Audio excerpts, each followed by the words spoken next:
الله من قرأ الفاتحة.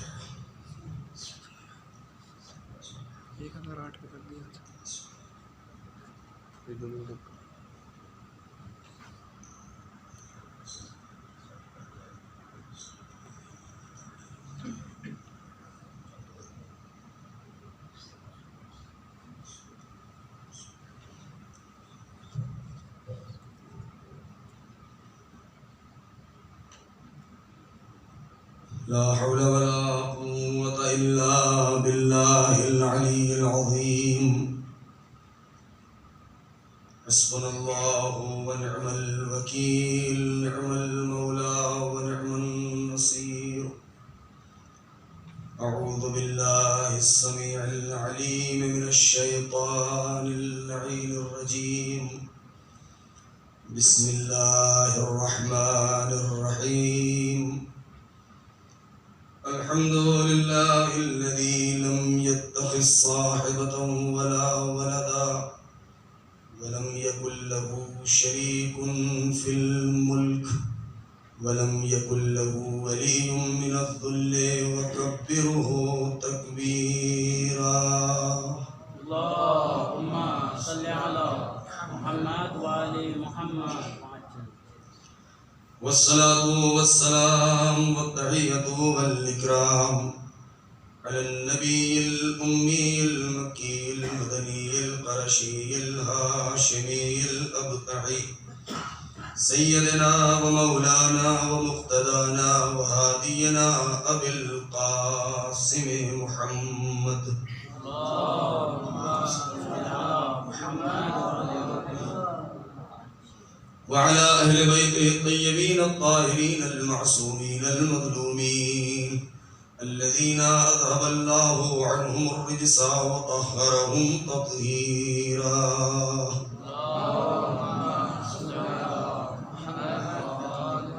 سلام على آل طه وياسين ولعنة الله على أعدائهم أجمعين من الآن إلى يوم الدين. أما بعد، قال الله الحكيم في كتابه الكريم. بسم الله الرحمن الرحيم. من المؤمنين رجال صدقوا ما عاهدوا الله عليه فمنهم من قضى نحبه ومنهم من ينتظر وما بدلوا تبديلا. صلوات محمد وآله.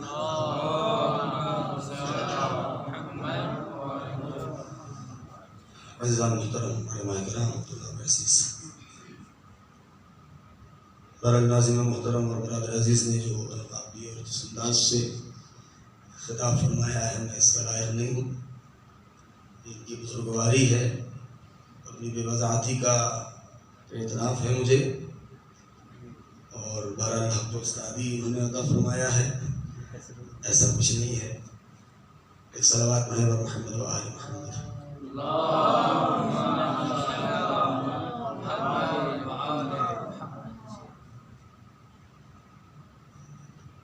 آیہ کریمہ کے ذیل میں جو آپ حضرات سے ہم کلام ہونے کا شرف ملا، اس کے آج اس مرحلے میں جو باتیں مجھے آپ کی خدمت میں عرض کرنی ہیں، آیت کا ترجمہ آپ کے پیش نظر ہے، موضوع گفتگو بھی آپ کے مد نظر ہے کہ کربلا اسوہ حق پرستی، حق جوئی اور حق طلبی. کربلا ہر اعتبار سے کردار سازی کا ایک نمونہ ہے، انسان سازی کا ایک نمونہ ہے. پوری دنیا میں انسان بہت ہیں، تھے اور آئندہ بھی رہیں گے، لیکن اتنی بڑی بھیڑ میں، اس کاروان بشریت میں، بنی آدم میں کتنے فرقے ہیں، کتنے مذاہب ہیں، کتنے مکاتب فکر ہیں، کتنے ممالک آباد ہیں. ہر انسان کا اپنا ایک طرز فکر ہے، ایک سلیقہ نظر ہے، لیکن ہر زمانے میں رہبران امت انبیاء ما سلف، ہادیان قوم، پروردگار عالم کے نمائندے جس دنیا میں آتے رہے، ان کا مقصد ایک ہی رہا کہ انسان کو کمال کی منزل تک پہنچا دیا جائے، اور جب انسان کمال کی منزل سے ہمکنار ہوگا تو اسی کو انسان کامل کہا جائے گا۔ بہت مشکل ہے تلاش کر لے جانا کہ انسان کامل کون ہے، کون سا انسان، کون سا آدمی انسانیت کے کس درجے تک پہنچ چکا ہے، کمال کے کتنے زینے طے کر چکا ہے، اس کا طے کر پانا بھی بہت مشکل ہے۔ ہر انسان اگر خود اپنے جگہ پر ہوتے ہوئے اپنے گریبان میں جا کے اور ٹٹولے اپنے نفس کو، اپنی ضمیر کی جانچ کرے، پڑتال کرے، تو ہر انسان خود سمجھ سکتا ہے کہ وہ انسانیت کے کس مرحلے پر فائز ہے۔ وہ عہد پروردگار کہ جس کا ہم سے وعدہ کیا گیا ہے اور ہم نے اس کی بارگاہ میں عہد و پیمان کیا ہے، جسے آخری منزل تک پہنچانا ہے۔ خوشا نصیب وہ افراد کہ جنہیں انسان کامل کی سند مل چکی ہے اور اس عہد و پیمان کو آخری منزل تک پہنچا چکے ہیں، اور ہم انتظار میں ہیں کہ وہ مراحل طے ہوں اور ہم بھی اس منزل پر فائز ہوں۔ کتنا بڑا احسان ہے کربلا والوں کا، کتنا بڑا کرم ہے سید الشہداء کا کہ ہم اپنے طور پر، ہر انسان اپنے طور پر جانتا ہے، بخوبی جانتا ہے واقعات کربلا کو سننے کے بعد۔ ہم بھی سمجھتے ہیں، آپ بھی سمجھتے ہیں، دنیا کا ہر فرد اس چیز کو سمجھتا ہے کہ کربلا والوں کا مقابلہ کسی سے نہیں کیا جا سکتا، لیکن اس کے باوجود بھی کتنا بڑا احسان ہے ہمارے مولا اور آقا کا کہ انہوں نے ہمیں اس گروہ میں شامل ہونے کے لیے، اب اس سے زیادہ کرم اور کیا ہوگا کہ امام نے یہی کہہ دیا کہ ہمیں معلوم ہے، تمہیں بھی معلوم ہے، ہمیں بھی معلوم ہے کہ تم ہمارے ان 72 کا مقابلہ نہیں کر سکتے، وہاں تک نہیں پہنچ سکتے، ہم بھی جانتے ہیں، تم بھی جانتے ہو، مگر تم اپنی زبان سے صرف اتنا کہہ دو کہ یا لیتنی کننا معکم فنفوز فوزا عظیما، ہم تمہارے اسی قول کو قبول کر لیں گے۔ اب اس سے بڑا احسان اور کرم اور کیا ہوگا، اور اس سے زیادہ آسانی اور کیا ہوگی ہمارے لیے۔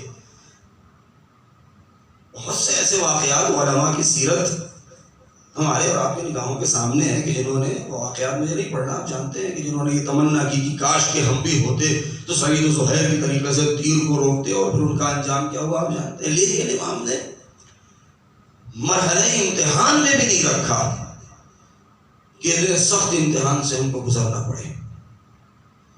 لہذا کربلا اسوہ ہے، نمونہ ہے، اور وہ عہد و پیمان الہی کہ جو انبیاء کرام، ائمہ طاہرین علیہ السلام، تو یہ عہد و پیمان میں بھی فرق ہے۔ بس یہاں سے میں گریز کر کے اپنی بات کو کہنا چاہوں گا۔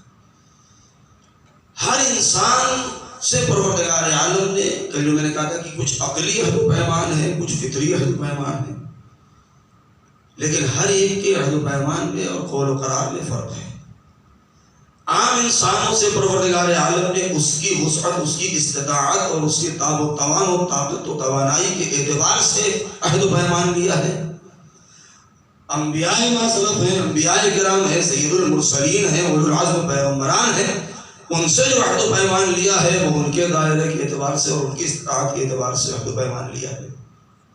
لہذا جو عہد و پیمان ہے وہ یہ کہ اس دنیا میں نظام الہی قائم ہو، نظام حق قائم ہو، طاغوت کا خاتمہ ہو، حق کا بول بالا ہو،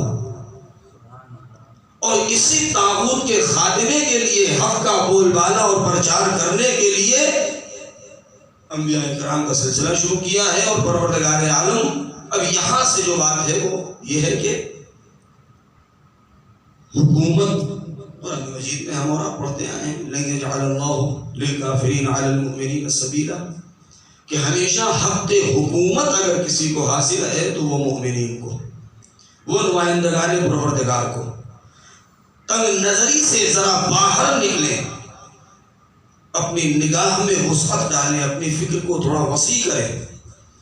ایسا نہیں ہے کہ انبیاء کرام اور ائمہ طاہرین علیہ السلام جو آئے تو ان کا مقصد صرف اتنا رہا ہو کہ لوگوں کو عبادت کا سلیقہ سکھا دیں اور نماز سکھا دیں اور روزہ سکھا دیں اور دین کی کتاب جو آئی ہے، آسمانی کتابیں جو نازل ہوئی ہیں، بس اس کی تلاوت کرنا سکھا دیں۔ نہیں، یہ انسان کی زندگی کا ایک چھوٹا سا گوشہ ہے، ورنہ انسان کی زندگی کے جتنے بھی گوشہائے حیات جو کچھ بھی ہیں، ہر ایک مرحلے میں انسان کو کمال کی منزل پر پہنچا دینا یہی نمائندگان پروردگار کا وظیفہ اور ذمہ داری رہی ہے۔ جب یہی وظیفہ اور ذمہ داری ہے تو اس کے لیے حکومت ضروری ہے، سلطنت ضروری ہے، مملکت ضروری ہے، خلافت ضروری ہے اور سیاست بھی ضروری ہے۔ بس اسی لفظ سے گفتگو کرنا ہے تھوڑا سا۔ سیاست ایک اتنا مقدس لفظ ہے اور آج کے دور میں بدنام ترین لفظ بھی ہے۔ سیاست ایک اعلیٰ ترین مفہوم اپنے اندر سموئے ہوئے اور رکھتا ہے۔ سیاست جو آج دنیا میں پائی جاتی ہے اس کا نام سیاست نہیں ہے، وقت میں گنجائش نہیں ہے، وہ ساری تفصیلات آپ کے پیش نظر ہیں کہ مولا کائنات نے نہج البلاغہ میں کئی مرتبہ اپنے خطبوں میں، اپنے خطوط میں آپ نے اس لفظ کو استعمال کیا ہے۔ ائمہ طاہرین علیہ السلام کی ہمارے اصول عقائد میں جو تعریف کی جاتی ہے علم کلام میں، تو ان کو سأسۃ العباد کے نام سے یاد کیا گیا ہے۔ یعنی دنیا میں امام کا سیاسی ترین فرد ہونا لازم ہے، اور مولا علی نے بھی اس بات کی طرف اشارہ کیا ہے۔ جب معاویہ سے لوگوں نے مقابلہ کرنا شروع کیا مولا علی کا، تو آپ نے وہ جملہ بھی کہا کہ مجھے تعجب اس بات پر ہے کہ لوگ مجھے اس کے مقابلے میں اور اسے میرے مقابلے میں لاتے ہیں۔ تفصیلات آپ جانتے ہیں۔ آج کے دور میں جو سیاست ہے اور جو اصلی سیاست ہے ان میں فرق ہے۔ میں ایک جملہ کہہ کے آگے بڑھ جاؤں کہ سیاست میں اور مکاری میں زمین و آسمان کا فرق ہے۔ مکاری کو سیاست نہیں کہتے، سیاست کو مکاری نہیں کہتے۔ سیاست انسان کو کمال کی منزل پر پہنچانے کے لیے ہے، مکاری انسان کو اس کمال کی منزل سے گرا کے قار مذلت پہ ڈھکیل دینے کا نام ہے۔ دونوں میں بہت بڑا فرق ہے۔ لہذا اگر ہم تھوڑی سی تمہید، زیادہ نہیں، اسی سیاست کو اگر ہم ذرا سا سمجھنے کی کوشش کریں تو آج کے جو زمانے میں جو پائے جاتے اس پیرائے میں اگر ہم ڈھال دیں، اور پروردگار عالم نے بھی جس کی تعریف کی ہے وہ کیا ہے کہ سیاست کے معمولاً انسانی زندگی میں معمولاً 3 مراحل آتے ہیں۔ بہت جلدی میں بات گزر جانا چاہتا ہوں تاکہ ہم کربلا کے اس معرکے کو سمجھ سکیں کہ ایک طرف صرف اسی بات کو بیان کرنا ہے کہ ایک طرف اگر ہم کربلا کے میدان کو دیکھیں اور وہاں کی جو سیاست کی دیکھیں تو ایک طرف وہ سیاست ہے کہ جو الہی سیاست ہے اور ایک طرف وہ سیاست ہے جو شیطانی سیاست ہے۔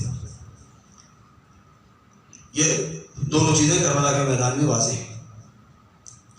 سیاست کے اوپر گفتگو کرنے سے پہلے انسانی زندگی کے جو مراحل ہیں، جو نظام ہیں، سب سے پہلے مرحلے میں جو نظام قائم ہوتا ہے انسان کی زندگی میں وہ انسان کی انفرادی زندگی ہے۔ میں زیادہ وقت نہیں لوں گا آپ کو۔ انفرادی زندگی ہے۔ انسان کے اوپر سب سے پہلے واجب اور فرض یہ ہے کہ اگر انسان چاہتا ہے کہ دوسروں کی نصیحت کرے، دوسروں کو نصیحت کرے، تو سب سے پہلے واجب ہے کہ وہ خود اپنے نفس کا جائزہ لے۔ لہذا انسان کے اوپر تو سب سے پہلی چیز لازم ہے وہ یہ ہے کہ انسان اپنی اصلاح کرے۔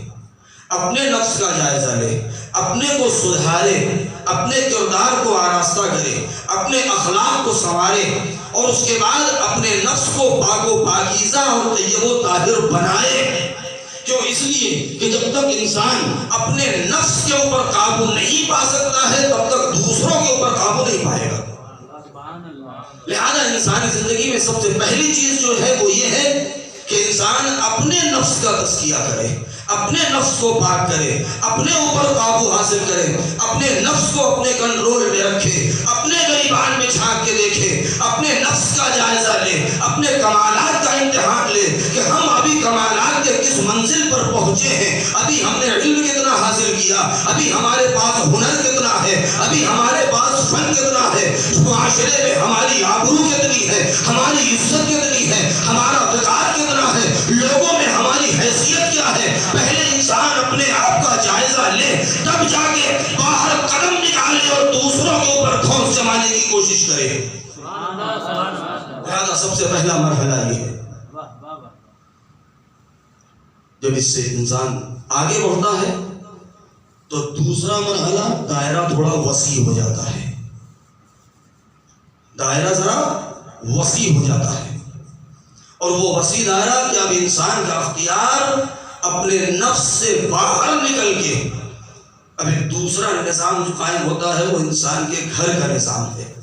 تو پہلا جو نظام تھا علماء اخلاق نے، قرآن نے اس کو تزکیہ نفس و تطہیر نفس کا نام دیا ہے۔ لیکن جب گھر کی منزل آ گئی تو اب انسان چونکہ اجتماعی مفطور علی الاجتماع کہ انسان فطری طور سے اجتماعی خلق ہوا ہے، بغیر اجتماع کے انسان جی نہیں سکتا ہے، تنہا انسان جی نہیں پائے گا۔ لہذا اب انسان کا جب دائرہ وسیع ہوا تو اب اس کے والدین بھی ہیں، اس کے بھائی بہن بھی ہیں، اس کی زوجہ بھی ہے، اور اس کے گھر والے بھی ہیں، اس کی آل اولاد بھی ہے۔ لہذا جب انسان کو اتنا اختیار ہو چکا اور اتنی طاقت و توانائی انسان کے اندر آ چکی ہے کہ وہ اپنے نفس کا جائزہ لے سکتا ہے، اپنے آپ کو سنوار سکتا ہے، اپنی حق حیات کو محفوظ کر سکتا ہے، اور اپنی زندگی کو دوسروں کے ہاتھوں سے محفوظ کر سکتا ہے، تو اب اس کا اختیار وسیع ہو جاتا ہے۔ اب اس کے اندر تدبیر منزل کا معاملہ آ جاتا ہے۔ اب وہ کاروان تھوڑا سا پہنچ چکا ہے، اب اس کی آل اولاد بھی ہیں، اس کے ماں باپ بھی ہیں، اس کے خانوانے والے بھی ہیں، اس کے قبائل اور عشیرے والے بھی ہیں۔ لہذا اب انسان کو اتنا اختیار دیا گیا ہے کہ انسان اپنے خاندان کے اوپر ایک نظام قائم کرے کہ جس نظام کا نام ہے تدبیر منزل۔ یہ دوسرا مسئلہ ہوا۔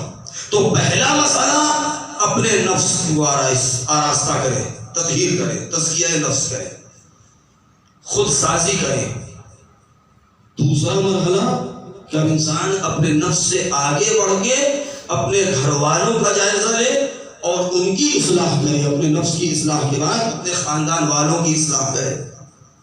شاید یہی وجہ ہے کہ پروردگار عالم نے بھی جب اپنے حبیب کو نبی بنایا اور بھیجا اس دنیا میں تو ابتدائی مرحلے میں سب سے پہلے ہی اس بات کا حکم نہیں دے دیا ہے کہ آپ جائیں اور جاتے ساتھ فوراً حکومت قائم کر دیں، فوراً ایک نظام بنا لیں اور لشکر جمع کر لیں۔ نہیں، سب سے پہلے اپنے نفس سے شروع کیا ہے۔ یہی وجہ ہے کہ پیغمبر اکرم بھی جب عملی میدان میں آئے ہیں تو 40 سال تک خاموش رہے۔ سب سے پہلے مکے والوں سے، کفار و مشرکین سے اپنی کردار کا لوہا منوایا، اپنی صداقت کا کلمہ پڑھوایا، اپنی امانت داری کا کلمہ پڑھوایا ہے، تاکہ دنیا یہ جان لے کہ وہ نبی جو ہمیں توحید کا درس دینے آیا ہے، جو اپنی رسالت کا کلمہ پڑھوانے آیا ہے، جو پس پردہ قیامت کو ہمیں سمجھانے آیا ہے، کہ جو ہماری دنیا و آخرت کا ذمہ دار بن کے آیا ہے، وہ پہلے خود کتنا امین تھا، کتنا صادق تھا، کتنا محترم تھا۔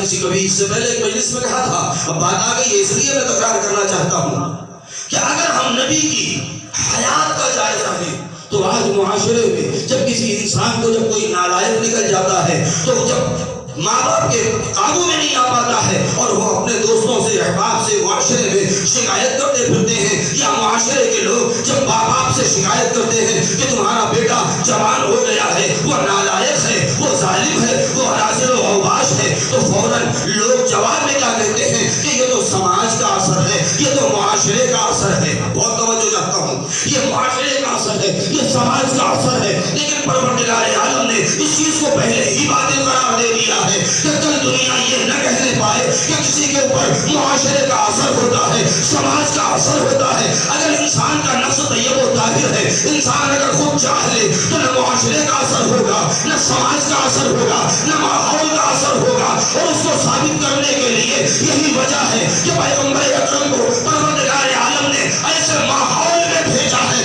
کہ یہاں کسی قسم کی کوئی اچھائی نہ تھی۔ مکہ بدترین علاقہ تھا، بدترین نقطہ تھا، جہاں شرک بھی تھا، کفر بھی تھا، نفاق بھی تھا، چوری بھی تھی، ڈکیتی بھی تھی، جھوٹ بولنا بھی تھا، شراب نوشی بھی تھی، ایک دوسرے کا گلا کاٹنا بھی تھا، صدیوں جنگیں چلتی رہتی تھی۔ ایسے ماحول میں پیغمبر اکرم کو بھیجا، 40 سال تک اظہار نبوت نہ کر کے بدترین ماحول میں نبی نے جب بہترین کردار پیش کیا، تب دنیا یہ کہہ سکتی ہے کہ ان کے اوپر ماحول کا اثر نہیں ہو سکتا۔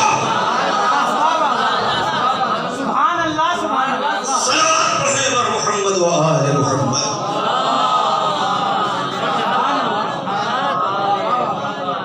نبی کے اوپر ماحول کا اثر نہیں۔ دوسری بات بھی ثابت ہو جائے گی کہ جو یہاں آگے سیکھتے ہیں وہ ماحول سے کچھ بھی سیکھ سکتے ہیں۔ ہم نے ان کو اس لیے نہیں بھیجا کہ تم سے جا کے سیکھیں، ہم نے اس لیے بھیجا ہے کہ تمہیں سکھائے۔ یہ پاک بننے نہیں گئے ہیں، دوسروں کو پاک بنانے گئے ہیں۔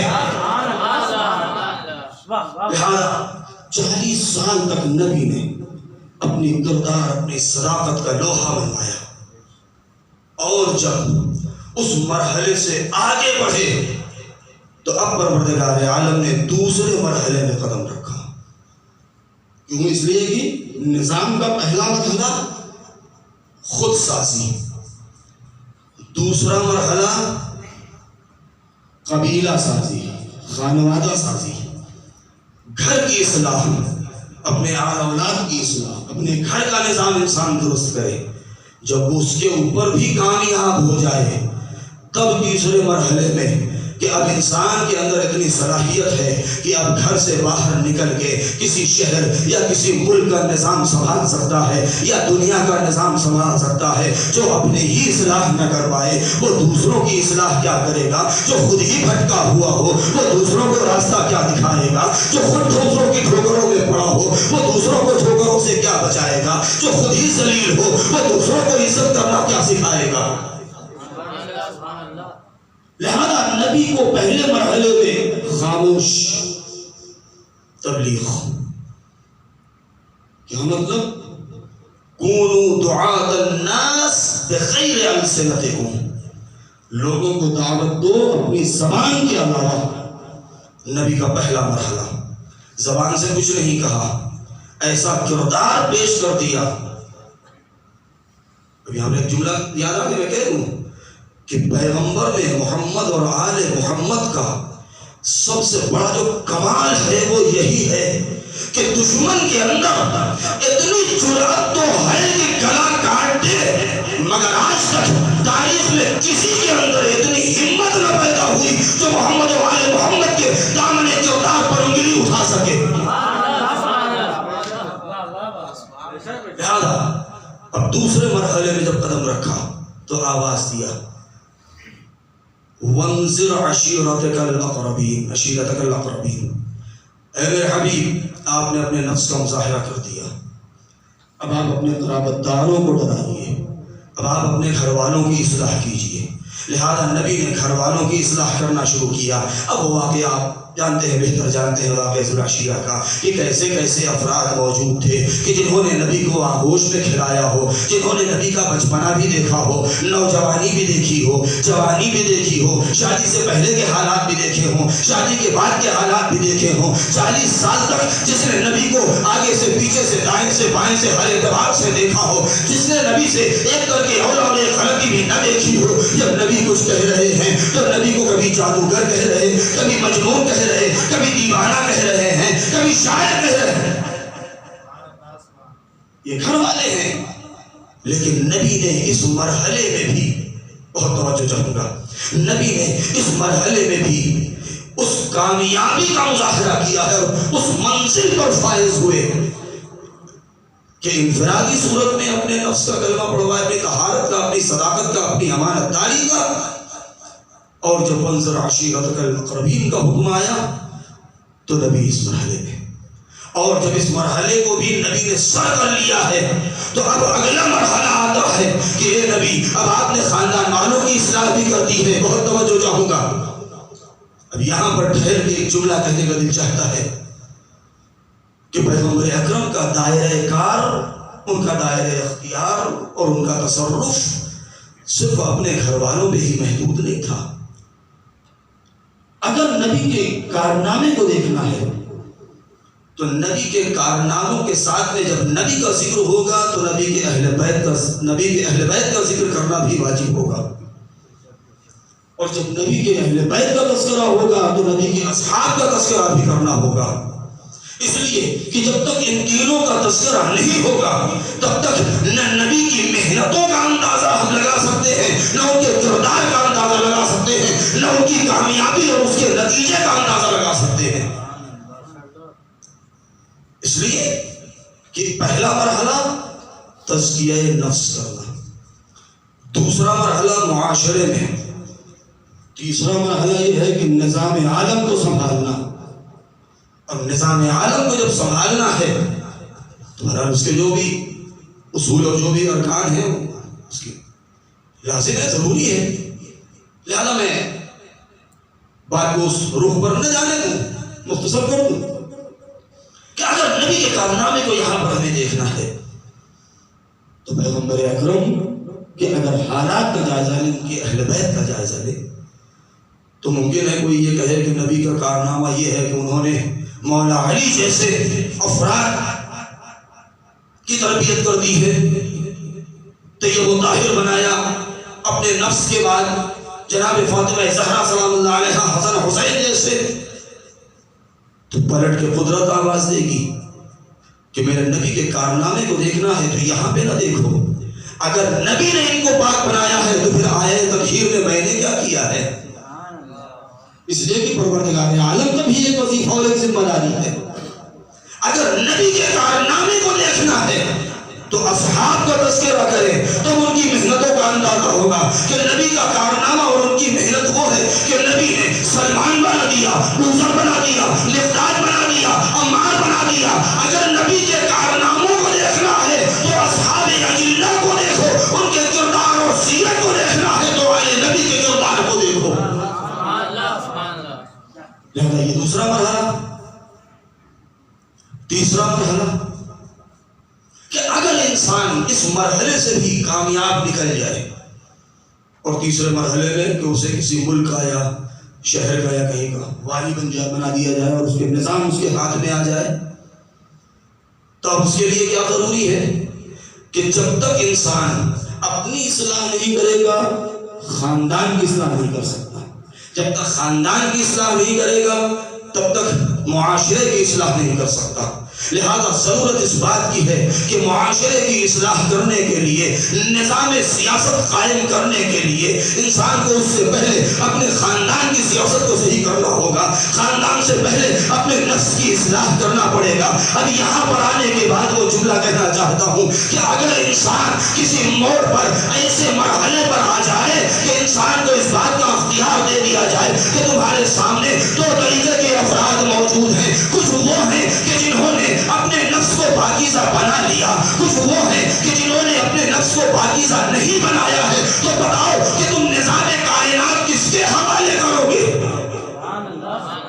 بہت توجہ کہ تم نظام کائنات کس کے حوالے کرو گے؟ اگر ایک طرف وہ افراد ہو، دیکھیں یہاں پر جو میں نے کہا تھا کہ عہد عقلی ہے، کہ عقل سے بھی وعدہ لیا ہے پروردگار عالم نے، فطرت بشر سے بھی وعدہ لیا ہے پروردگار عالم نے کہ انسان اپنے اس عقلی وعدے کے اوپر بھی قائم رہے، اپنے اس فطری وعدے کے اوپر بھی قائم رہے۔ فطرت بشر کا تقاضا بھی ہے، عقل انسانیت کا تقاضا بھی یہ ہے کہ اگر دو انسان ہو، ایک اچھا ہو ایک برا ہو، تو ہر صاحب عقل، ہر فطرت سلیم رکھنے والا انسان اچھے ہی انسان کو اپنا کو اپنا ذمہ دار قرار نہیں دے گا. اگر ایک ہی موقع پر تمہیں دو افراد ایسے مل جائیں جو دونوں حاکمیت کا دعویٰ کر رہے ہوں, سلطنت کا دعویٰ کر رہے ہوں, حکومت کا دعویٰ کر رہے ہوں, خلافت کا دعویٰ کر رہے ہوں, تو بتاؤ نظام سیاست کا دعویٰ کرنے والے ان دو افراد میں سے تم کس کو انتخاب کرو گے؟ آیا اس کو انتخاب کرو گے جس کا نفس گندا ہے, یا اس کو انتخاب کرو گے جس کا نفس طیب و طاہر ہے؟ تم اس کا انتخاب کرو گے, بہت توجہ, تم اس کا انتخاب کرو گے کہ جو ہمیشہ سے کفر اور نفاق کے دلدل میں پھنسا رہا ہو, جس کے ایمان اور اسلام کا کچھ پتا نہ رہا ہو, یا اس کا انتخاب کرو گے کہ جو آغوش نبی میں جب آنکھیں کھول رہا ہے تو ایمان کوئی بن کے آ رہا ہے؟ تم اس کا انتخاب کرو گے کہ جو کفر اور نفاق میں ہمیشہ سے شامل رہا, جس کے ایمان کا پتا ہے, نہ کفر کا پتہ ہے, نہ اسلام کا پتہ ہے, یا تم اس کا انتخاب کرو گے کہ جس کی محبت, جس کی دشمنی, جس کی عداوت اور جس کی محبت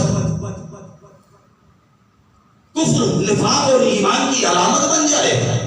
تم اس کا انتخاب کرو گے کہ اگر دو آدمی ایک ساتھ مل جائیں, ایک آدمی کا نفس گندا ہو, ایک آدمی کا نفس پاک ہو, ایک آدمی وہ کہتا ہوا نظر آ رہا ہو کہ مجھ سے زیادہ تو گھر میں بیٹھی ہوئی بوڑھی عورتیں جانتی ہیں, اور ایک آدمی وہ کہہ رہا ہو کہ مجھ سے جو کچھ پوچھنا ہے پوچھ لو, تو تمہاری عقل سلیم کیا کہتی ہے, تمہاری فطرت کیا کہتی ہے؟ صلوات پڑھے بر محمد و آل محمد.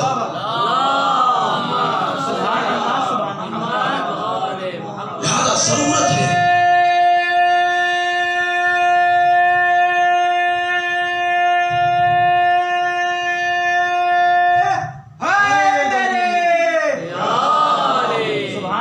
اگر ایسے افراد مل جائیں تو اب کسی شرعی دلیل کی ضرورت نہیں ہے, فطری دلیل, عقلی دلیل انسان کے لیے کافی ہے کہ ایک طرف ایسے ایسے افراد موجود ہیں اور ایک طرف ایسی شخصیت موجود ہے.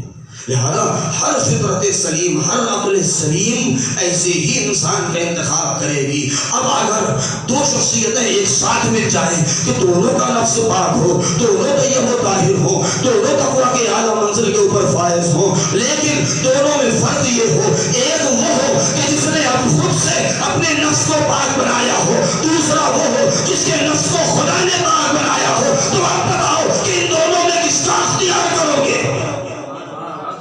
لہذا ہر عقل بشری یہی کہے گی, ہر فطرت سلیم یہ کہے گی کہ ہم اس کا انتخاب کریں گے کہ جس کی طہارت کی ذمہ داری خدا نے لیا ہے, اس لیے کہ جو خود سے تزکیہ نفس کرتا ہے اس کے اندر خامی رہ جاتی ہے, لیکن جس کو خدا نے طیب و طاہر بنایا ہے اس کے عصمت میں کسی قسم کی کوئی کمی نہیں. شاید یہی وجہ ہے کہ نظام کائنات جب پروردگار نے کسی کے حوالے کیا تو سب سے پہلے جو چیز دیکھی وہ عصمتی کردار دیکھا ہے. نظام عالم کو سمجھنے کے لیے عصمتی کردار کا ہونا ضروری ہے.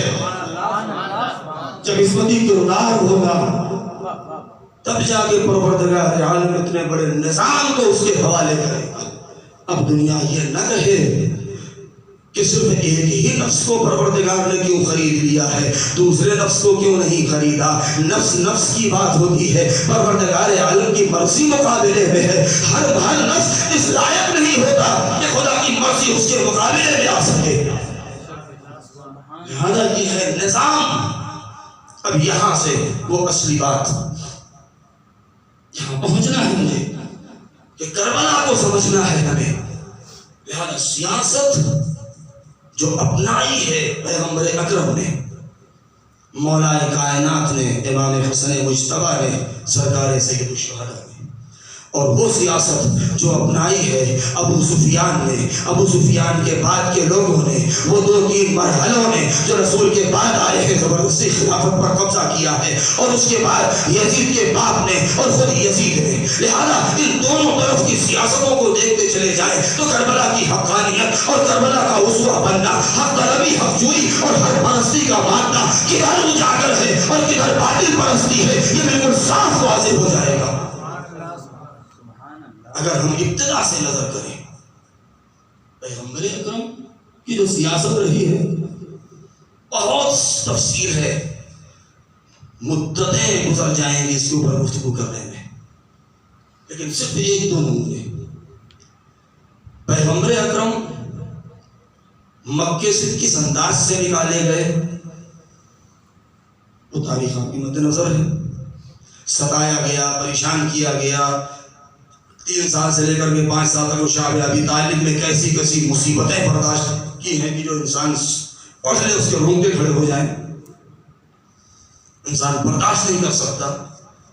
اور اس مکے میں اپنا عزیز وطن چھوڑ کے نبی کو جانا پڑا. نبی مدینے چلے گئے اور مدینے جانے کے بعد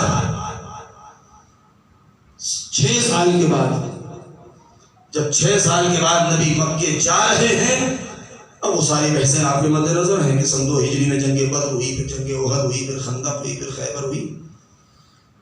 اور اس کے بعد جب نبی اپنے وطن جا رہے ہیں، کسی دوسرے کے گھر نہیں جا رہے ہیں، تو مکے والوں نے روک دیا، منع کر دیا کہ آپ کو مکے میں داخل نہیں ہونے دیا جائے گا. یہاں تک کہ دروازے مکہ پر کھڑے رہے اپنے ساتھیوں کے ساتھ، لیکن ابو سفیان نے آنے نہیں دیا. یہی وہ مرحلہ ہے کہ جہاں پر نبی خاموش ہیں. ان کا ارادہ مسلمانوں کے ساتھ یہ ہے کہ وہ طواف کر لیں خانہ خدا کا، واپس چلے جائیں، لیکن ابو سفیان اور مشرکین مکہ ان کو اندر آنے نہیں دے رہے اور یہ شرط کر رہے ہیں کہ نہیں، ہم آپ کو مکے میں داخل نہیں ہونے دیں گے. دوسری طرف اب نام لینا ضروری نہیں، اشارہ سمجھ ہی گئے ہوں گے، ایسے ایسے افراد اور سورما اور جیالے موجود ہیں کہ جن کو بہت موٹے موٹے قلم سے ان کا نام لکھا گیا تاریخ میں، کہ ہمارے استاد کا وہ جملہ ہے کہ وہ اتنے بہادر اور اتنے جلی تھے اور جری تھے کہ ان کی، میں شاید جملہ کہا تھا کہ ان کی زندگی کا سارا کمال کیا تھا، اس دن میں نے شاید کہا تھا کہ نہ دشمن کے بدن پر خراش لگائی، نہ اپنے بدن پر خراش آنے دی. ایسے افراد ہیں کہ جب دیکھ رہے ہیں کہ جب نبی بدر میں، احد میں، خیبر میں، خندق میں جب جنگ کے لیے گئے ہیں تو تلوار نیام سے نکل نہیں رہی ہے، اور جہاں نبی طواف کرنے جا رہے وہاں بار بار ہاتھ قبضہ شمشیر پر جاتا ہے، یا رسول اللہ اجازت دیجیے ہم حملہ کر دیں. عجیب مظاہرہ شجاعت ہے، عجیب مظاہرہ شجاعت ہے. نبی جنگ کے لیے نہیں گئے، طواف کرنے گئے ہیں. اور اس کے بعد کیا ہوا کہ مشرکین مکہ آئے اور نبی سے صلح ہو گئی. اور صلح نامے پر جو شروط، جو میمورنڈم لکھا گیا، جو قطعنامہ تیار کیا گیا، وہاں اس پر جو شرائط لکھی گئی وہ بڑی عجیب و غریب ہے. شرائط میں کیا ہے؟ ایک کہ آپ بغیر حج کیے یہاں سے واپس چلے جائیں، بغیر طواف کیے واپس چلے جائیں گے. نبی نے کہا ہمیں منظور ہے. لوگ حیرت میں دیکھ رہے ہیں، وہی سب سورما جو ایسے ایسے تھے وہ نبی کے چہرے کو دیکھ رہے ہیں کہ نبی دبے جا رہے ہیں. تمہارا کوئی آدمی ہمارے قبضے میں آ گیا تو ہم اسے چھوڑیں گے نہیں، ہمارا کوئی آدمی تمہارے اختیار میں چلا گیا، اسیر بن گیا، تو آپ اس کو چھوڑ دیں گے. نبی نے کہا یہ بھی ہمیں منظور ہے. پھر لوگ بیٹھ گئے. تیسری عجیب شرط کہ آپ اپنے نام کے آگے سے رسول اللہ ہٹا دیں.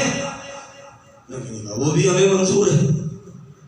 اور ایسے ایسے افراد کہ جن کو زندگی میں کبھی کسی بات کے اوپر یقین آیا ہی نہیں تھا، وہاں اپنے شک کا اظہار بھی کر بیٹھا کہ ہمیں تو ایسا شک ہوا کہ جو کبھی زندگی میں ایسا شک ہی نہیں ہوا تھا. ارے اسے یقین ہی کب ہوا تھا کہ جو آج پہلی بار شک ہو رہا ہو. ایک صلوات پڑھیں اور محمد والے. لہذا نبی نے یہ ساری شرطیں مان لی اور مکے سے واپس چلے گئے. مکے سے واپس چلے گئے. شرط کیا تھی کہ کوئی بھی یہودی آئے مکے میں ہم آنے دیں گے، کوئی بھی عیسائی آئے ہم آنے دیں گے، کوئی بھی کافر آئے ہم آنے دیں گے، کوئی مشرک چاہے تو مکے میں آ جائے، کوئی پابندی نہیں ہے، کسی پر کوئی پابندی نہیں. ساری پابندی رسول کے اوپر ہے، ساری پابندی مسلمانوں کے اوپر ہے. اس لیے تو ان کو اس بات سے خطرہ تھا کہ کہیں وہ یہاں آ نہ جائے اور اسلام کا بول بالا نہ ہو جائے اور کہیں ہمارے مذہب کی کا بطلان ثابت نہ ہو جائے. لہذا ابو سفیان جیسے بت پرست افراد نبی کو مکے میں برداشت نہیں کر رہے ہیں، نبی کو آنے کی اجازت نہیں. نبی نے کہا تو صحیح، آج تو ہم واپس جا رہے ہیں، لیکن کل جب پلٹ کے آئیں گے تب تم تاریخ لکھے گی اور دیکھنا کہ آج جس انداز سے تم ہمیں واپس بھیج رہے ہو، کس شان و شوکت سے کل ہم واپس آئیں گے. بہت توجہ. لہذا اب نبی واپس جا رہے ہیں، کیوں؟ اس لیے کہ مشرکین اور کافرین ہیں ان کو آنے نہیں دے رہے ہیں مکے میں، نبی ان کی ساری شرطیں مانے لے رہے ہیں، لہذا نبی واپس چلے گئے۔ جبکہ کفار نے یہ کہا بھی کہ آپ اس سال واپس چلے جائیے، جب اگلے سال آپ آئیں گے تو 3 دن کے لیے ہم مکے کو خالی کر دیں گے، آپ آرام سے طواف کیجئے گا، حج کیجئے گا۔ نبی نے سب مان لیا۔ ارے ان احمقوں کو کون سمجھائے کہ ابھی تھوڑے سے لوگ آئے ہیں، ابھی طواف کر لینے دو، کیونکہ کل جب آئیں گے تو ممکن ہے بڑا لشکر ہو۔ لیکن ان کے یہ بات سمجھ میں نہ آئی، اور جب 1 سال کے بعد نبی آئے، بہت توجہ، جب 1 سال کے بعد نبی آئے تو وہی افراد کہ جو نبی کو بھگا رہے تھے وہی نبی کا کلمہ پڑھتے نظر آئے۔ مشرکین نے کلمہ پڑھا، یہودی اسلام قبول کر رہے ہیں، عیسائی نبی کی رسالت کی گواہی دے رہے ہیں۔ نبی نے بغیر تلوار چلائے مکے کو فتح کر کے بتا دیا کہ ہمیشہ اسلام کی فتح تلوار کے زور پر نہیں ہوتی ہے، بلکہ سیاست مظلومیت کی زور پر بھی ہوتی ہے۔ صلوات پڑھیں پر محمد و آل محمد۔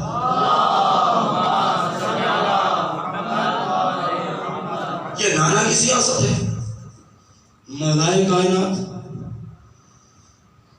جنگ بدر سے لے کر کے ذوالعشیرہ سے لے کر کے جب سے نصرت کا وعدہ کیا ہے تب سے لے کر کے آخر تک ہر معرکے میں ہر جگہ رسول کے سپر بنے رہے، ان کی حفاظت کرتے رہے۔ وقایت نفس پیغمبر ان کی ذمہ داری رہی ہے، چاہے شب ہجرت ہو، چاہے خیبر خندق ہو، احد میں تو خاص طور سے۔ لہذا نبی مولائے کائنات ہر قدم پر جب فشانی کر رہے ہیں، قربانی دے رہے ہیں، تلوار چلا رہے ہیں، دشمنوں کا گلا کاٹ رہے ہیں، دشمنوں کو فنار کر رہے ہیں، لیکن مولا علی نے کبھی اپنی کامیابی کا اعلان نہ کیا۔ علی نے اپنی کامیابی کا اعلان اس وقت نہیں کیا کہ جب دشمن کو قتل کر رہے تھے، کامیابی کا اعلان اس وقت کیا کہ جب خود کے سر پر ضربت لگی، جب خود کے سر پر ضربت لگی۔ ورنہ وہ منظر کتنا عجیب منظر رہا ہوگا کہ جب یہ خلافت بھٹکتے بھٹکتے دائیں بائیں ہوتے ہوئے اور مولا علی کی چوکھٹ پہ آئی، سجدہ ریز ہو گئی۔ وہ خطبہ آپ دیکھیں کہ جس میں مولا نے اس چیز کو بیان کیا ہے کہ لوگ آ رہے ہیں، کہہ رہے ہیں کہ ہاتھ بڑھائیے، ہم بیعت کرنا چاہتے ہیں۔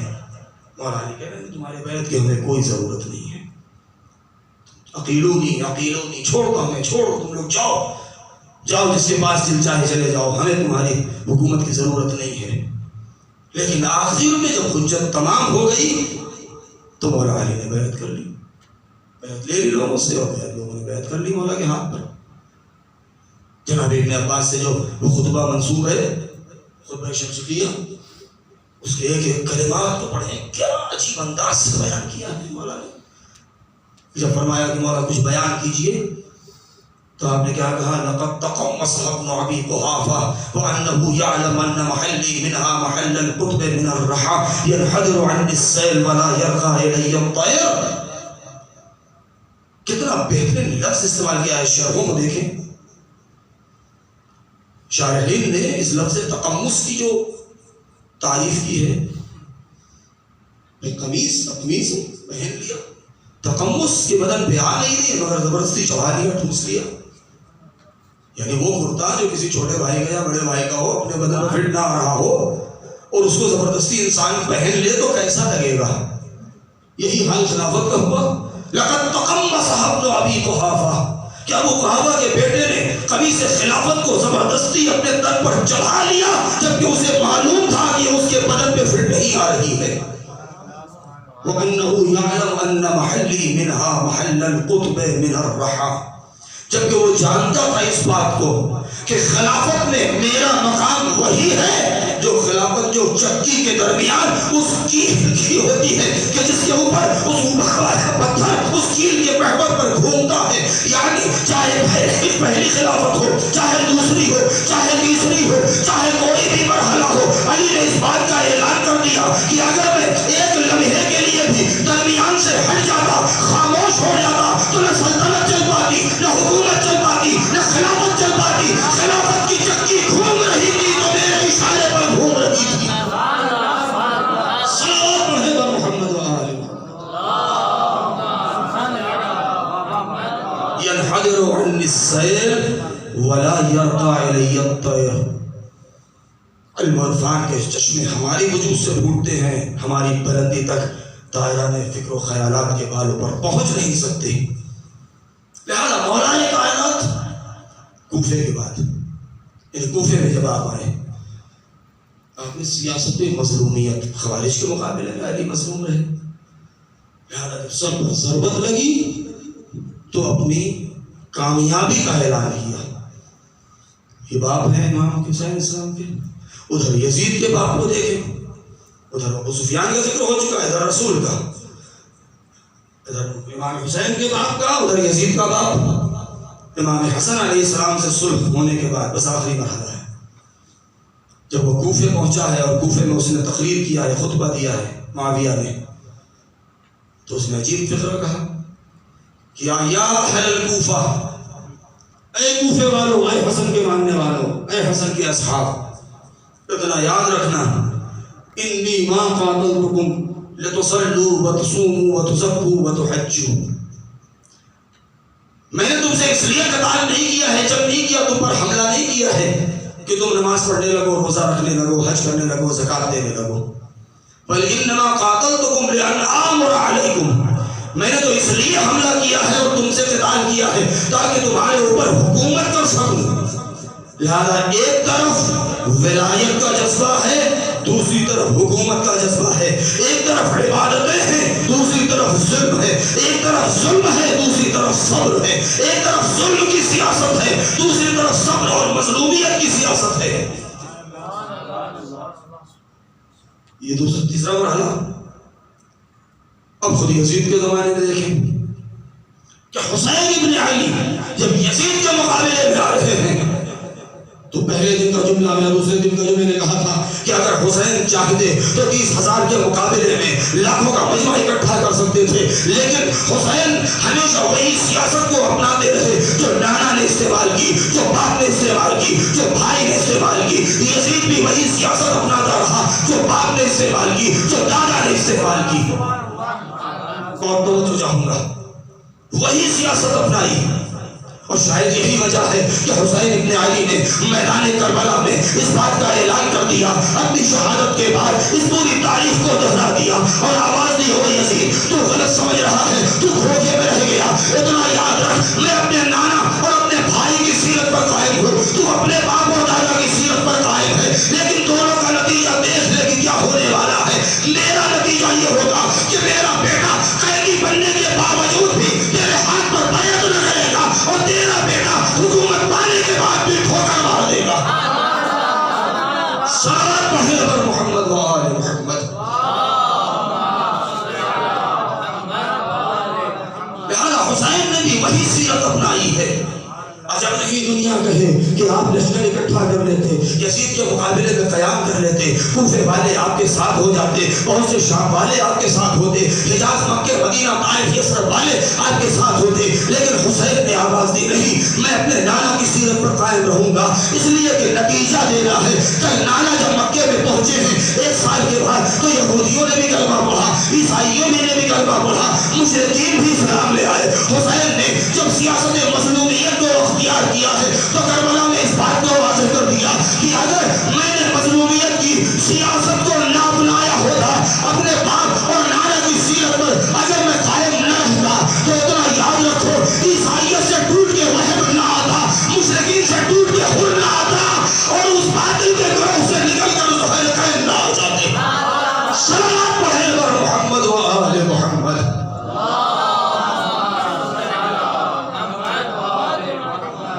وہی سیرت ہے کہ جس کے لیے حسین نے کہا وَأَنْ أَصِيرَ بِسِيرَةِ جَدِّي وَأَبِي. وہی عہد و پیمان کہ جو پروردگار عالم کی بارگاہ میں جو عہد کیا تھا، جو وعدہ طفلی تھا، امام نے اسے نبھا دیا. بس عزادارو، کربلا اسوہ حق پرستی، حق جوئی اور حق طلبی، درس آزادی، درس حریت. ایسے آزاد ہوئے کربلا والے کہ جنہوں نے بھی کربلا سے اپنا رشتہ جوڑ دیا، غلامی کا توق ہمیشہ کے لیے ان کے گردن سے اتر گیا۔ کیسے جیالے تھے، کیسے بہادر تھے۔ جوانی ہے، عنفوان شباب ہے، شباب کی رعنائیاں ہیں، لیکن باپ کے سامنے کھڑے ہو کر کے باپ سے یہ سوال کیا کہ بابا جان آپ نے کلمہ استرجاع پڑھا انا للہ، تو امام نے کیا فرمایا، میرے لال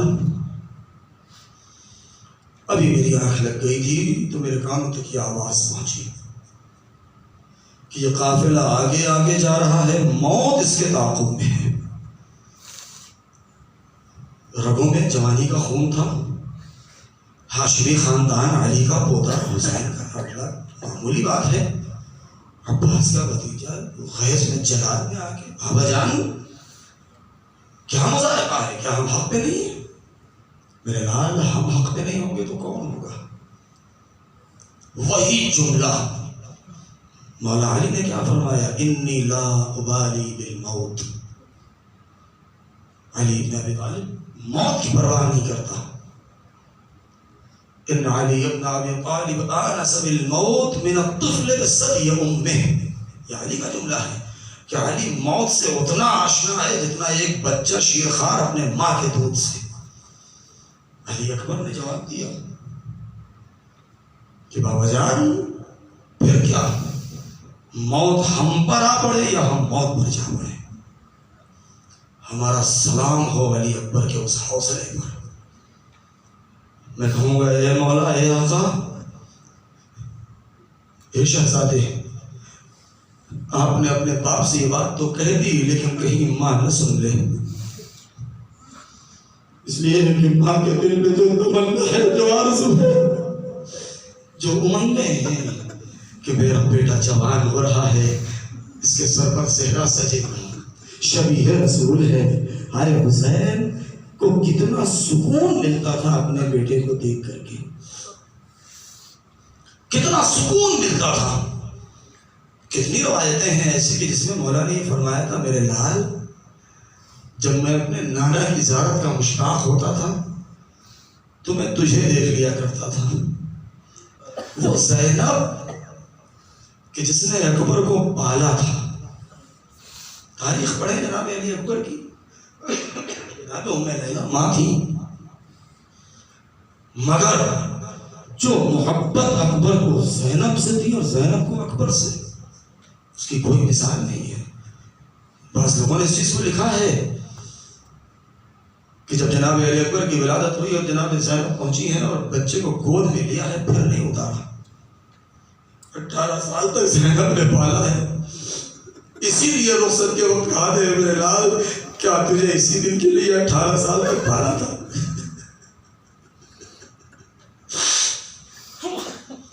عزاداروں، وہ شبیہ رسول، وہ بنی ہاشم کا دلارا، وہ قبیلے کی شان، صبح عاشور نمودار ہوئی۔ حسین نے سب سے پہلے اپنے لال علی اکبر کو آواز دی، میرے لال علی اکبر تقدم ولدی، میرے لال سب سے پہلے تم آگے بڑھو۔ اکبر نے اکبر کی صدائے اذان فضائے کربلا میں گونجی۔ ہائے، بیویوں نے دل پکڑ لیا ہوگا، زینب کو غشا گیا ہوگا، کتنے دنوں کے بعد اپنے نانا کی آواز سنی ہوگی۔ ہائے صبح عاشور، ادھر دو ہی آوازیں بلند ہوئی، ایک ادھر اذان کی آواز ہے اور ادھر طبلِ جنگ بجنا شروع ہوا۔ ادھر علی اکبر نے اللہ اکبر کہا، ادھر پسر سعد نے تیر کو چلے کمان میں جوڑا، خیام حسینی کی طرف رہا کیا۔ حسین نے اپنی حجت تمام کر دی کہ نبی کی آواز وہ فضائے کائنات میں گونج گئی کہ دشمن اگر بھول چکے ہیں تو کچھ تو ایسے ہوں گے کہ جو اس زمانے کو یاد ہو، جو اس زمانے کو یاد کر کے کم سے کم راہ راست پر آ جائیں، لیکن کسی کے اوپر کوئی اثر نہ ہوا۔ ہائے جنگ کا آغاز ہوا، ایک ایک کر کے میدان میں جاتے رہے۔ اولاد حسینی، برادران حسین چاہتے ہیں کہ میدان میں جائیں، لیکن انصار حسینی تقدم کرتے ہیں اور اپنے کو مقدم کرتے ہیں اور اس میں سبقت لے جاتے ہیں۔ یہاں تک کہ وہ وقت بھی آیا کہ جب حسین کا جوان لال حسین کے سامنے کھڑا ہے، اے میرے مولا، اے میرے آقا، اے میرے بزرگوار، اے بابا مجھے مرنے کی اجازت دے۔ ہائے خدا کسی باپ کو وہ منظر نہ دکھائے، حسین کے اوپر کیسا وقت آ چکا تھا کہ 18 سال کا کڑیل جوان ارے باپ سے مرنے کی اجازت مانگ رہا ہو، وہ بھی ضعیفی کے عالم میں، وہ بھی 3 دن کی بھوک و پیاس میں۔ آئے جب علی اکبر نے اجازت مانگی ہے تو حسین نے اکبر کو چاروں طرف سے دیکھا ہے، بڑی حسرت بھری نظر ڈالی ہے، آسمان کا رخ کیا، زمین کو دیکھا، اکبر کو اپنے سینے سے لگایا اور ایک جملہ کہا، اے میرے لال کیا تو بھی میرا ساتھ چھوڑ دے گا؟ ارے تو تو میرے نانا کی نشانی ہے، جب میں اپنے نانا کی زیارت کرنا چاہتا تھا تو میں تجھے دیکھ لیا کرتا تھا۔ ہائے ہائے اکبر ہاتھوں کو جوڑے کھڑے ہیں، اے بابا اجازت دے دیجئے۔ ہائے ہائے ارے اکبر سے حسین نے کیا کہا؟ بہت روئیں گے عزیزوں۔ کہا اچھا میرے لال اگر جانا ہی چاہتے ہو جاؤ خیمے میں، اپنی ماں سے اجازت لے لو، اپنی پھوپھی سے اجازت لے لو۔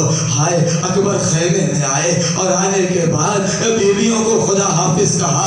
ارے جیسے ہی اکبر کے اس رخصت آخر کی آواز بیویوں میں پہنچی ہے، ایک کو حرام مچ گیا۔ مقتل کربلا لکھتا ہے کہ اکبر کافی دیر کے بعد خیمے سے باہر نکلے، بیویوں نے کیا کہا؟ اے حسین کے بیٹے، اے نبی کی نشانی، ہائے ہم تو رویا سب بنا کے کھڑے ہو جاتے، تم ہمارے درمیان سے گزر جاؤ۔ اکبر صف کے درمیان سے گزر رہے ہیں، لیکن یہاں پر مقتل نے ایک فقرہ لکھا ہے اور وہ بڑا عجیب فقرہ ہے کہ 7 مرتبہ خیمے کا پردہ اٹھا اور 7 مرتبہ گرا، اور ہر مرتبہ اکبر ایک قدم خیمے کے باہر رکھتے تھے اور خیمے کے اندر رکھ لیتے تھے۔ ایسا محسوس ہوتا تھا کہ جیسے کوئی ہے کہ جو اکبر کے دامن کو پکڑ کے کھینچ لیتا ہے، کوئی بار بار اکبر کے دامن کو پکڑ کے اور خیمے میں کھینچ لیتا ہے۔ علامہ جوادی کا یہاں پر مسائل میں ایک فقرہ ہے، وہ کہتے ہیں کہ جب یہ روایت میں نے پڑھی تو میری سمجھ میں یہ آیا کہ اگر کوئی بڑا اکبر کا کو پکڑ کے کھینچتا تو اکبر کے بازو کو پکڑتا، اکبر کے دامن کو کھینچنا، اس کا مطلب یہ ہے کہ کوئی ننھی بچی ہے جو بار بار بھیا کے دامن کو پکڑ۔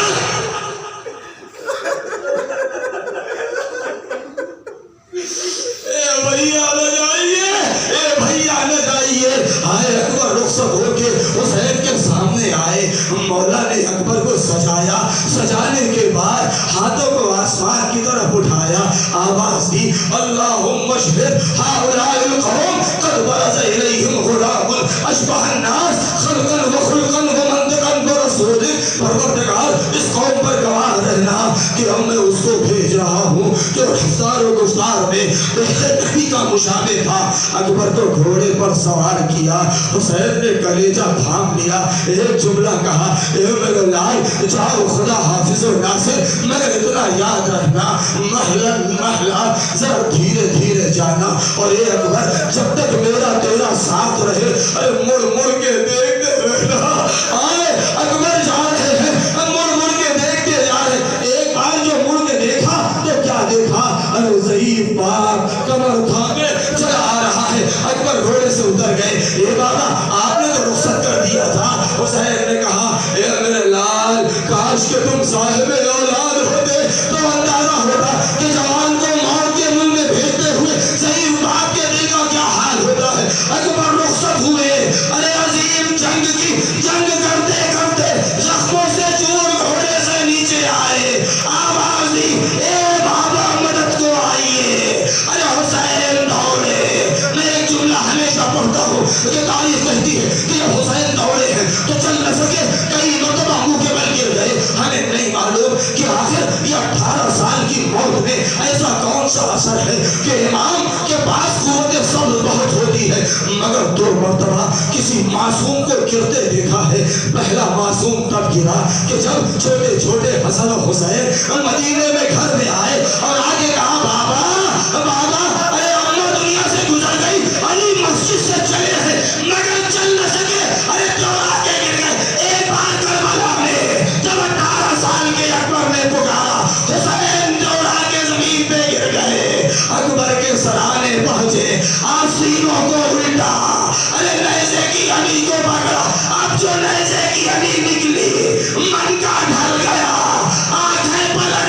گئی، اکبر گزر گئے، حسین نے ایک ہی فکرہ کہا، بنیا قد استرحت للحم الدنیا وغمها وبقي ابوك وحيدا فريدا، اے میرے لال، ارے تجھے اس ہم و غم دنیا سے نجات مل گئی، تیرا باپ اس درگاہ اعلیٰ میں اکیلا ہے۔ میں ایک مرتبہ خیمے کا رخ کیا، یا فدیان بنی ہاشم احملوا، اے بچوں آؤ، جوان کی میے ضعیف باپ سے نہیں اٹھ رہی، واہ علی اکبرا، واہ حسینا، واہ عباسا، یا حسین یا حسین یا حسین یا حسین، شبیہ تابوت کی زیارت فرمائیں۔